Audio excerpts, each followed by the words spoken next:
minutos y estamos de regreso junto a Karim Bujatla para hablar de un tema sumamente importante, Karim. Hoy justo es el Día Mundial para generar conciencia sobre los tsunamis. Así es, un día para concienciar justamente respecto a qué se debe hacer si es que usted se ve en un lugar de un tsunami. Me imagino que muchas veces habemos personas como Catalina, como yo, que venimos de regiones que estamos con mar, entonces tenemos un poco la instrucción.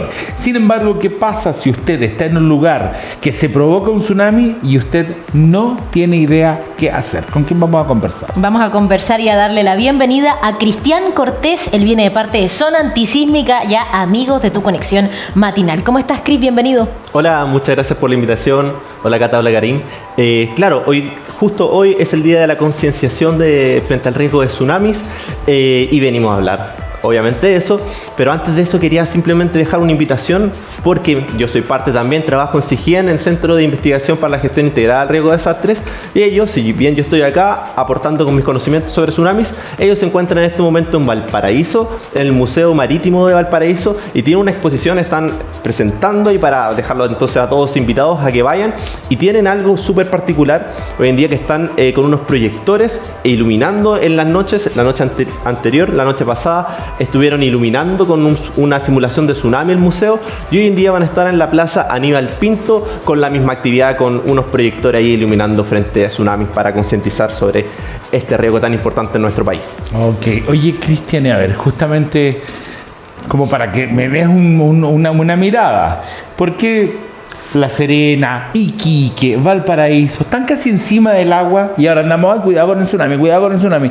¿Por qué no hicimos la ciudad un poco más lejos del mar? Bueno, en realidad eso es por un proceso histórico, porque obviamente antiguamente la manera más fácil de transportarse era mediante el mar, mediante los barcos. Entonces, obviamente se requería que por transporte, para facilitar el transporte, las ciudades más importantes estaban ubicadas en puertos: Coquimbo, San Antonio, Valparaíso, siendo Valparaíso una de las primeras ciudades. Claro, que están súper encima del mar. Súper encima del mar. Entonces hay un viento y se te moja la casa. No, y es sumamente importante informarse. A mí me gustaría preguntarte, Cristian, más allá de la magnitud, que es uno de los factores principales de qué tan impactante puede llegar a ser un tsunami, ¿qué otros factores también inciden en el cuán desastroso puede quedar una zona, por ejemplo? Bueno, existen muchos factores, pero antes, para que las personas se contextualicen un poco con los tsunamis, todos sabemos lo que son los tsunamis, pero partamos entendiendo un poco sobre cómo es esta amenaza.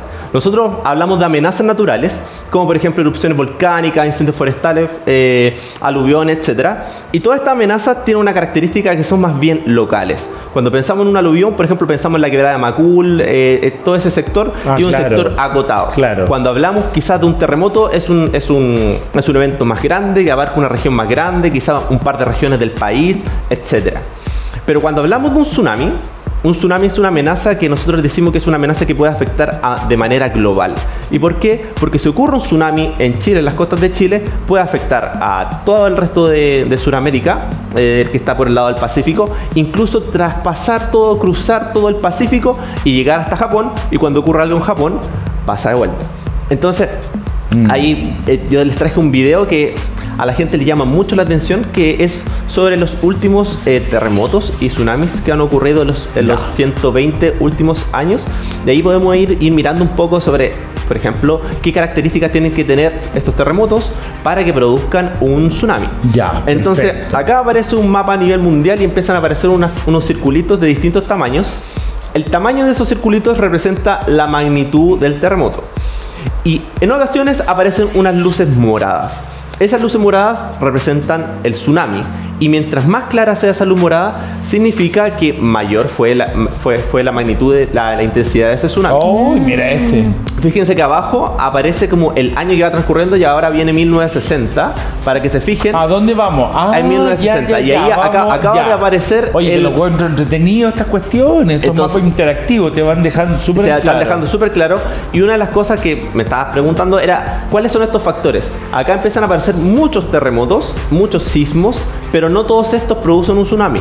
Estos tienen que ocurrir en una zona que esté bajo el océano, y que además tiene que tener cierta magnitud para que puedan producir un tsunami.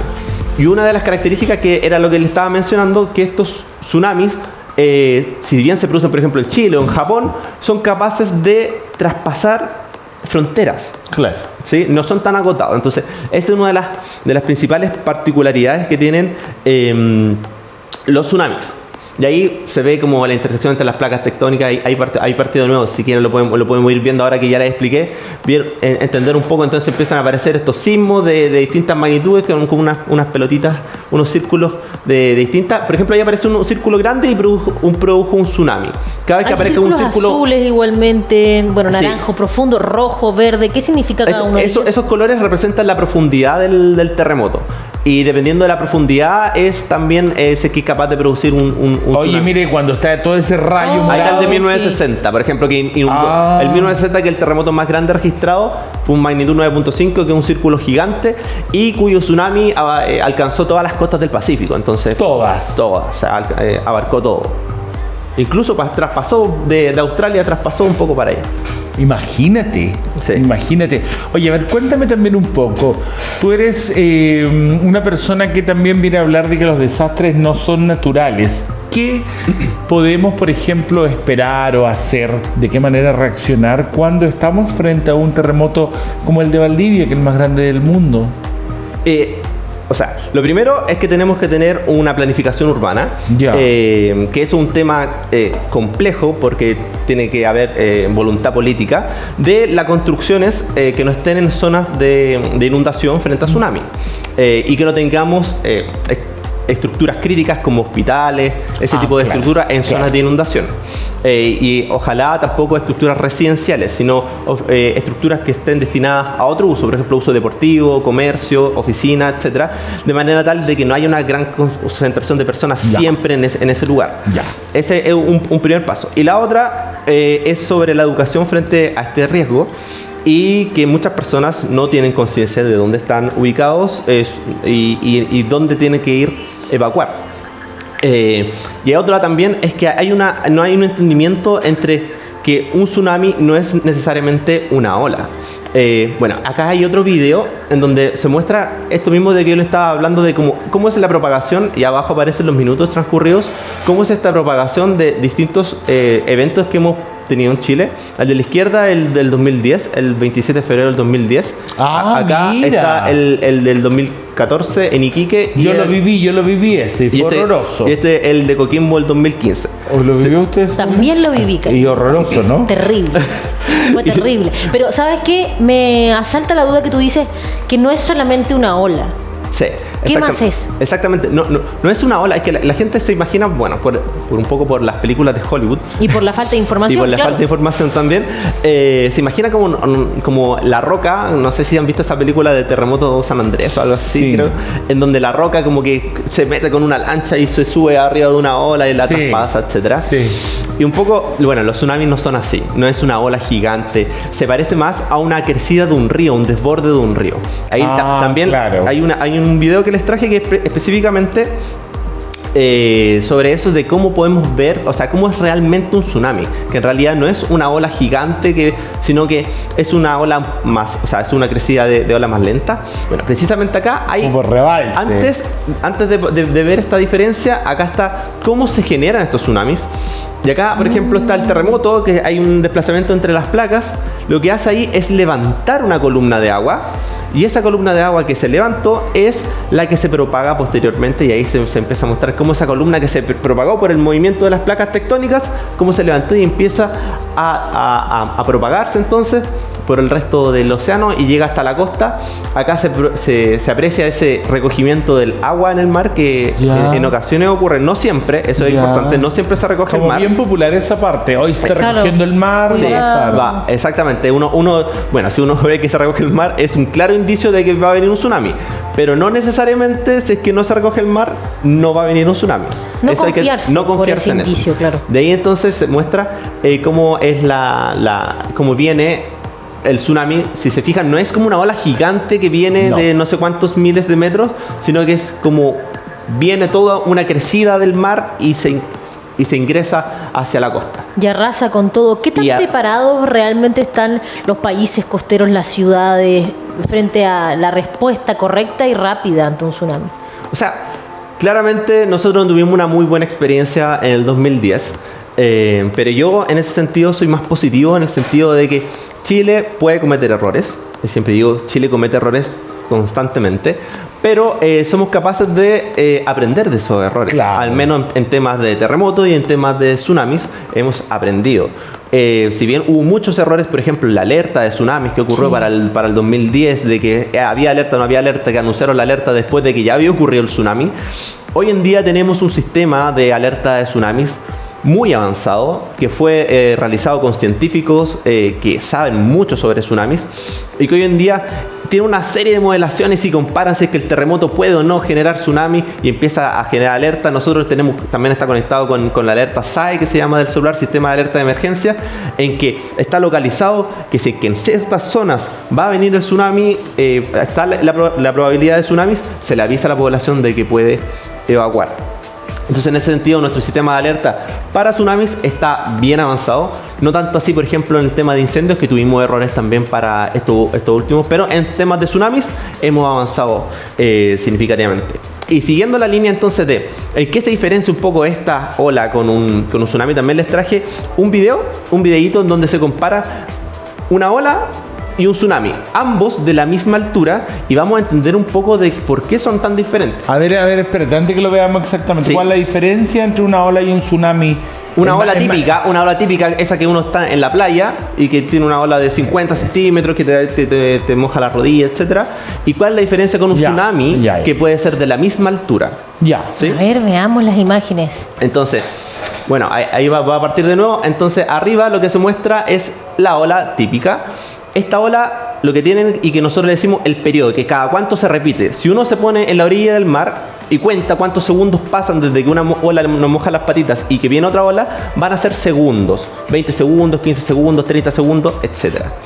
Acá abajo se muestra el tsunami. El tsunami es más, como yo les decía, el desborde de un río. Tiene la misma altura, pero tiene mucha más energía. Y este periodo que nosotros le llamamos, existe, claro. este periodo que yo les comento, no es de segundos, puede ser de minutos, incluso horas. Entonces es una particularidad muy clara de los tsunamis, que las olas se repiten cada ciertos segundos, mientras que el tsunami se repite cada minutos o horas. Entonces, por eso que el tsunami está entrando durante media hora quizás y saliendo durante media hora, y después puede incluso venir una segunda o una tercera ola de que entra y sale.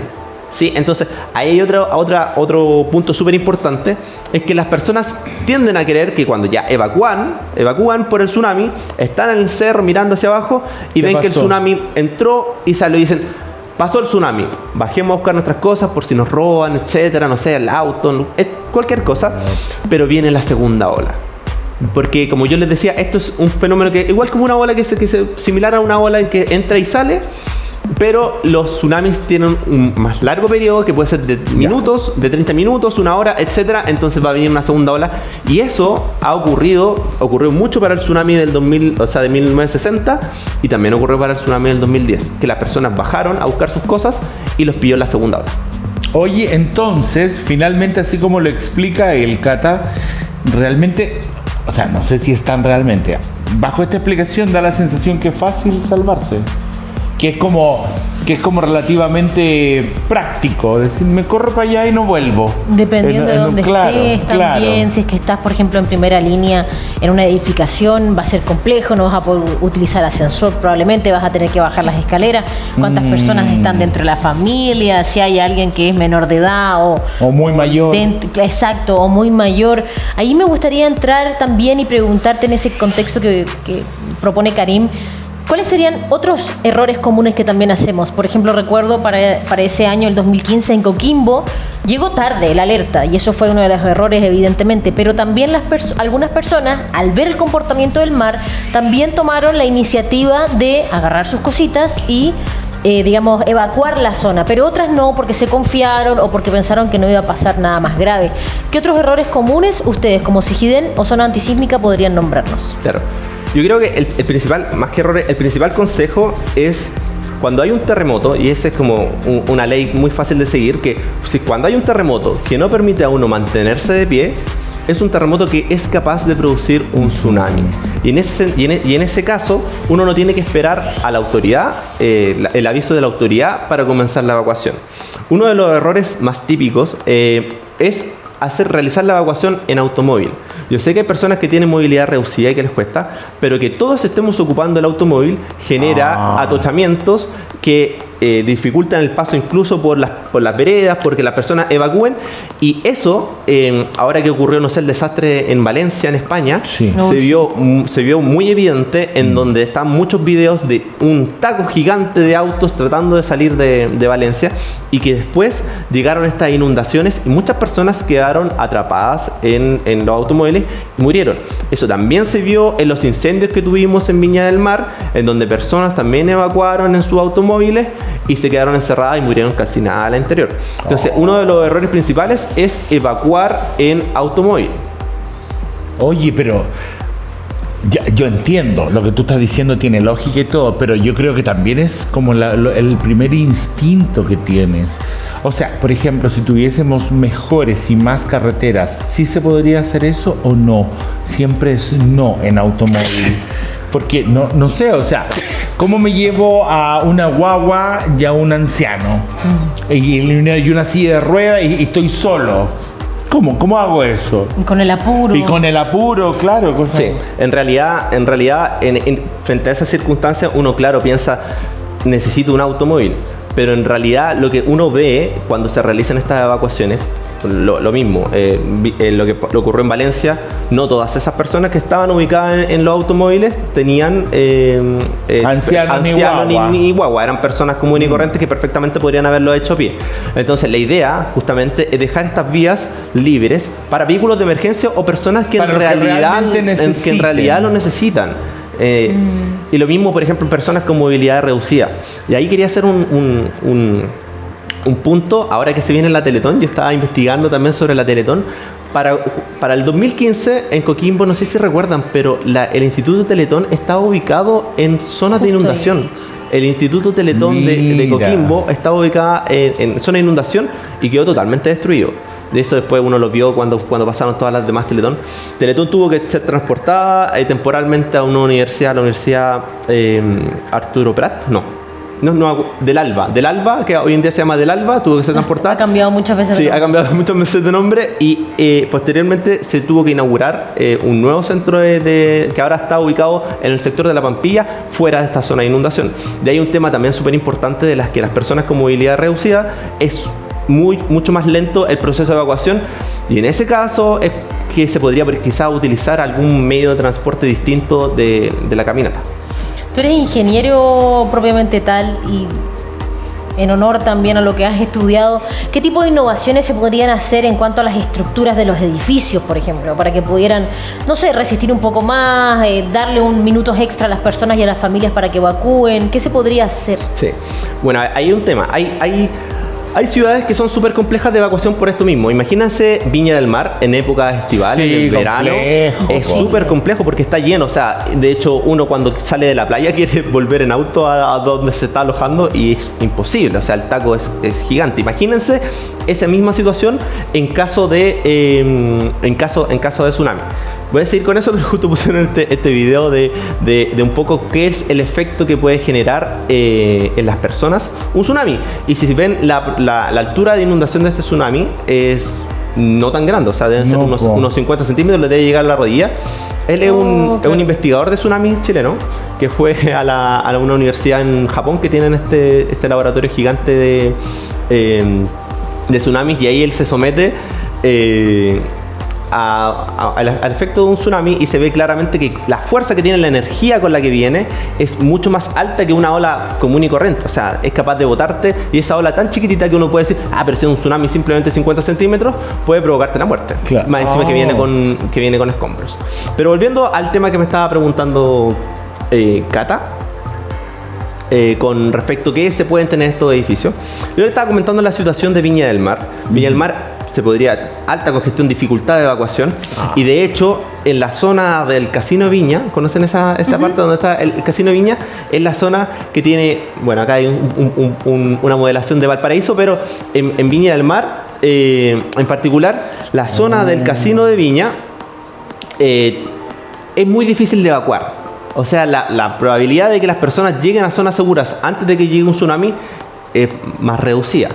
Entonces, una de las medidas de mitigación que se están proponiendo es lo que se conoce como evacuación vertical. Uno está comúnmente, sabe evacuar hacia los cerros, a lugares en altura, y eso se conoce como evacuación horizontal porque uno evacúa de esta manera. La evacuación vertical es evacuar hacia arriba, o sea, evacuar hacia edificios que estén más cercanos que el cerro, pero que nos permitan estar a salvo de un edificio. O sea, a salvo de un tsunami.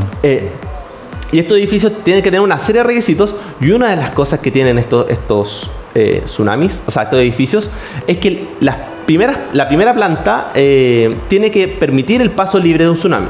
Por ejemplo, cuando uno está en la playa y viene una ola gigante, uno no quiere ponerse así. No, pues. Claramente, porque si uno lo pone así, incrementa el área que tiene contacto con el flujo y te provoca más fuerza y te bota. Uno lo que intenta ponerse es así o incluso de lado para reducir el área de contacto que uno tiene con él. De esa manera, estos edificios lo que proponen es que en los primeros pisos permite el paso libre de agua. O sea, que no tengan muros, o que si tienen acá en la fachada que tengan vidrio, algo que se rompa cuando viene el paso de agua y permite el paso de agua y que no intente oponerse al paso de agua. Y que de esa manera sea más seguro. Y obviamente tiene que tener otras características como que permita que se ubiquen los refugiados, los evacuados en una zona segura. Y todo eso está... Hoy en día es simplemente como una alternativa de mitigación secundaria. Se propone que lo primero es evacuar hacia sectores en altura, y que en caso de que tú no tengas la posibilidad de evacuar a sectores en altura, busques esta evacuación vertical. El tema es que igual es complejo, o sea, nadie quiere es difícil quizás tener un edificio residencial y que cualquier persona entre, como que nadie va a querer que entren a tu edificio. Entonces, claro, difícil. Ahí hay todo un tema en donde se tiene que trabajar desde la política, así como no de la política partidista, sino a lo que me refiero de tomar decisiones políticas de qué edificios podríamos utilizar como evacuación vertical. Desde las políticas públicas. Claro, política pública, a eso me refería. En política pública, de qué edificios podemos ocupar como evacuación vertical y quién va a estar ahí. O sea, vamos a tener personas capacitadas que ayuden a siempre que estén capacitadas de si viene un terremoto, un tsunami, de decirle a las personas por dónde evacuar, etc. Entonces hay todo un tema, hay un tema de la evacuación vertical que es un poco complejo, pero se está trabajando harto en esto. O sea, hay conversaciones, hay muchos estudios, etc. Bueno, esperemos que eso avance porque de cierta manera tiene mucho que ver con la empatía, con otros vecinos, con otras vecinas, y preguntarte qué papel juegan también, por ejemplo, operaciones como en mi época en el colegio se llamaba Operación Daisy, después cambió Francisca Cooper, etcétera. Hacer eso mismo en caso de terremoto o tsunami. En mi época también se decía Daisy. ¿También era Operación Daisy? Sí, siempre ha sido, parece. Quizás para las personas que nos están viendo también fue Operación Daisy. ¿Qué tan importante es que esto se haga constantemente en los establecimientos educacionales o en las casas incluso? Es súper importante.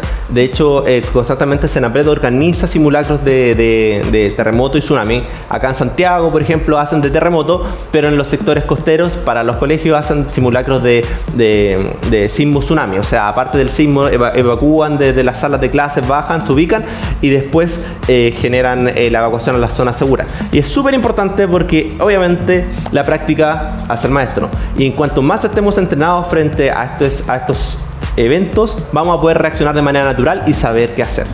Acá, lo último, simplemente para saber, siguiendo esto de saber qué hacer, existe una herramienta que se llama, bueno, ahí dice ONEMI, hoy en día es Senapred, que se llama Visor Chile Preparado. Ajá. Y es una herramienta, uno ingresa simplemente y ahí tiene un buscador y uno puede ingresar la dirección en la que uno está.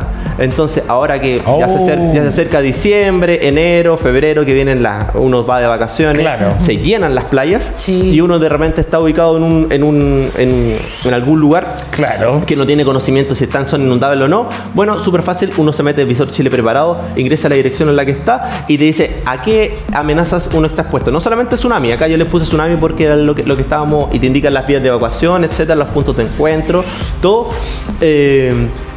Pero nos permite de manera súper fácil saber dónde estamos ubicados y hacia dónde tenemos que evacuar en caso de tsunami. Bien, perfecto. Excelente, gracias Cristian.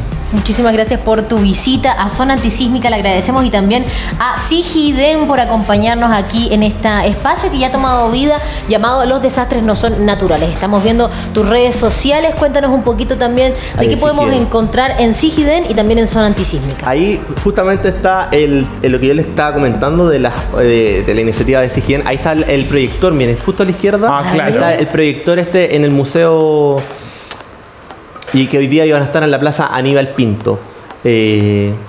Hasta las en el Museo 10:30 Marítimo horas. Nacional estuvieron, y ahora van a estar hoy en la noche, van a tener esa proyección en la Plaza Aníbal Pinto. Así que todos invitados ahí a presenciar esta hermosa actividad. Ok.